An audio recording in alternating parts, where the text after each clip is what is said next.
ওটা সাগরের একেবারে গহীনে চলে যায়। এই টাইটান সাবমার্সিবল দিয়ে সাগরের একেবারে গহীনে চলে যাওয়া যায়।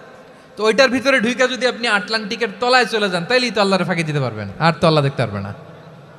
পারবে না? সাগরের অতল গহ্বরে চলে গেল, পাহাড়ের সুরঙ্গের ভেতরে ঢুকে গেল, মহাকাশ স্টেশন পাড়ি দিয়ে মঙ্গলে পাড়ি জমালেও আমার আল্লাহর চোখ কঠিন কালেও ফাঁকি দেয়া যাবে। এজন্য সে আল্লাহ বললেন, লা তুদরিকুহুল আবসার ওয়া হুয়া ইউদরিকুল আবসার ওয়া হুয়াল লাতীফুল খাবীর।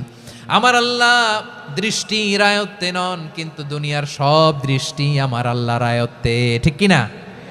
সূক্ষ্মদর্শী, সূক্ষ্ম থেকে সূক্ষ্ম পাপ কাজ যেভাবে যেমনটি করেন সব দেখেন। মুখে না বললে অন্তরেও চিন্তা করলেও অন্তরে চিন্তার উদ্রেক ঘটেছে, ওইটা তো কেউ জানে না, কিন্তু জানেন কে?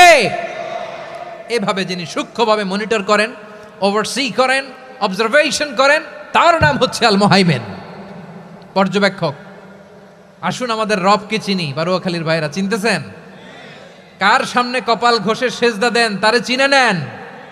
কার সামনে ফরিয়াদের দুই হাত উঠে কাঁদেন, দুই হাত তুলে রোনাজারি করেন, তাকে জেনে নেন। তিনি হচ্ছেন আল মুহাইমিন, দ্য অবজারভার, পর্যবেক্ষক। কেউ যেটা দেখে না সেটা দেখেন কে?